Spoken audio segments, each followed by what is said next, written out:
Well, howdy once again, sitting in here with Dr. Deana Steeber, who is the superintendent of the Sulphur Springs ISD.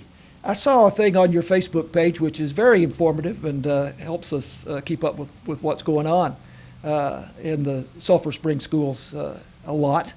But this is CTE month, and CTE stands for Career and Technical Education. Yes. And you all, and when I was on faculty at what is now East Texas A&M, I'm glad to say, I was an advisor for CTE at Sulphur Springs High for several years, so I'm fairly familiar with that program from that, and you really have a good program there. We have a really strong program, we do.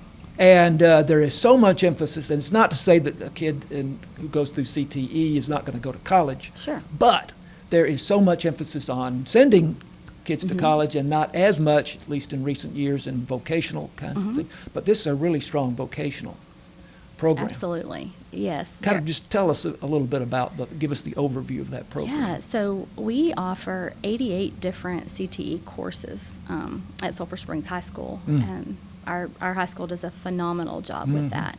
And it's really a wide, a very broad spectrum. So like you said, some of the programs are a vocational, type trade, but some of them are not. Some of them are, there's legal pathways, there's an education pathway, there's medical.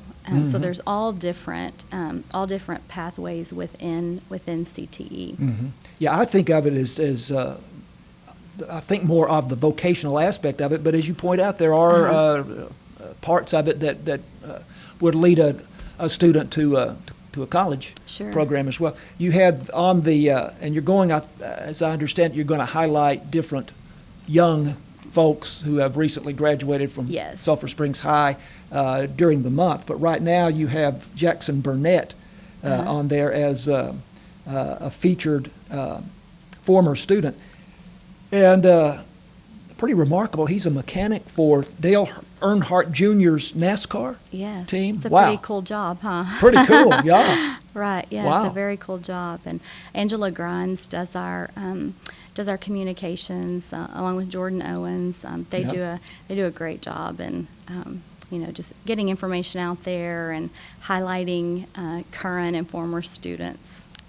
So Jackson went through the CTE program, and do you remember? I don't remember when he graduated. How long ago? I don't. Yeah, I'm not it's sure. not that long ago though. But fantastic story there. So we'll be looking forward to some features on other recent Sulphur Springs grads there.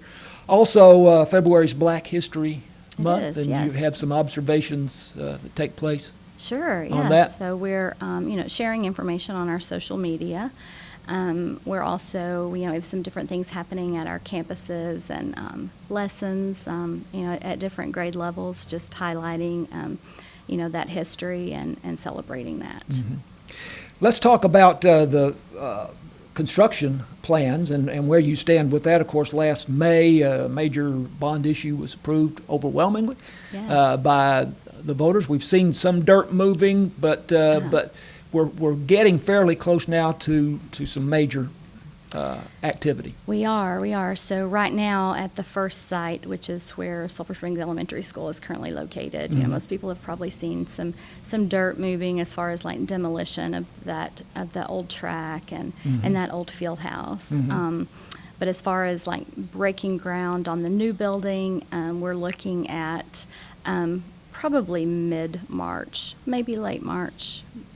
But sometime mid to late March, we're hoping to break ground. And that would be the very first building that would new building that would come from the bond election. Yes, that would be the first one, and then the second one at on South College Street. That one anywhere from 30 to 45 days behind the first one. I see. So they're staggered just a Yeah. little bit. What about, there's some renovations also, Mm-hmm. projects, do those come along earlier in the timeline, or how is No, that? those will happen probably the summer of '26. So that will be the Uh-huh. last thing we do. But it'll be renovations to Barbara Bush Yeah. and renovations to Douglas, and then some, while we won't have students at Bowie campus any longer, we'll be relocating some special program staff there. So just some very minimal renovations there as far as just kind of converting some classroom space into office space, Mm-hmm. that kind of thing. We're almost out of time, but we have talked about the planning for these buildings, so update us on that, where the plans for the new buildings. Sure. So for the 2 new buildings, we are in the very final stages Uh-huh. of design. So, just working with our architect and also with our construction company, just kind of fine tuning, those last minute Will we see items. some drawings of those soon, or are those already? Yeah. Once they're finalized, there will be some renderings Okay, good. of them. Yes. Might that come out before the groundbreaking, or? It could, for sure. Okay, we hope so. We have Yes. high hopes. Yes, All right. I know everybody's excited to see what it's going to Sure, look like. very much so. All right. Dr. Deana Steeber, Superintendent of Sulphur Springs ISD, thanks for having that second cup of Absolutely. coffee with us again. I'm John Mark Dempsey, this is KSST.